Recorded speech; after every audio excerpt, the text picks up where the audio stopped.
এইবাবেইতো মামাক সকলোৱে ভাল পায়। এইবাৰ ল'ৰাবোৰে মামাৰ ওচৰত ইমান দিনে যি আপত্তি আগবঢ়াই আছিল, সেই আপত্তি পূৰণ কৰাৰ খবৰ লাভ কৰি খুব বেছি আনন্দিত হৈছে।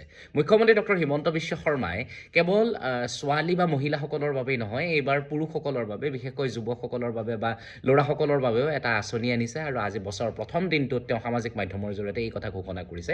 ইমান দিনে আমি শুনি আহিছিলোঁ বাবু আঁচনিৰ কথা, আৰু আজি মুখ্যমন্ত্ৰী ডক্টৰ হিমন্ত বিশ্ব শৰ্মাই এই বাবু আঁচনিৰ কথা তেওঁ সামাজিক মাধ্যমৰ জৰিয়তে ঘোষণা কৰিছে। তেওঁ কৈছে যে ফেব্ৰুৱাৰীৰ পৰা যিসকল ল'ৰাই স্নাতকোত্তৰ পাঠ্যক্ৰমত অন্তৰ্ভুক্ত হৈছে, অৰ্থাৎ যিসকলে MA, MSc, M.Com আদি পঢ়ি আছে, তেওঁলোকক প্ৰতি মাহে ২০০০কৈ টকা দিয়া হ'ব।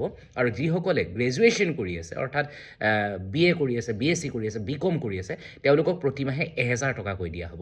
এই বাবু আঁচনিৰ সুবিধা সেইসকল ল'ৰাই লাভ কৰিব যাৰ পৰিয়ালৰ বছৰি ইনকাম ৪ লাখ টকাতকৈ কম।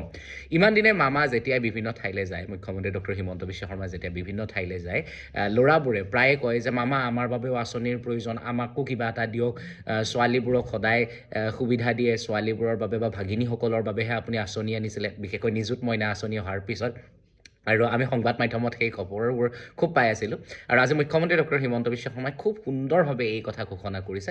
যুৱকসকলৰ, বিশেষকৈ ল'ৰাবোৰৰ খুব ভাল লগা এটা খবৰ বছৰৰ প্ৰথম দিনটোতেই বাবু আঁচনিৰ কথা। গতিকে ফেব্ৰুৱাৰী মাহৰ পৰা বাবু আঁচনিৰ সুবিধা লাভ কৰিব অসমৰ লাখ লাখ ল'ৰাই, যিসকলে বৰ্তমান গ্ৰেজুৱেশ্যন আৰু পষ্ট গ্ৰেজুৱেশ্যন কৰি আছে। আপোনাৰ বাৰু বাবু আঁচনিৰ এই খবৰ শুনি কেনেকুৱা লাগিছে জনাবলৈ নাপাহৰিব।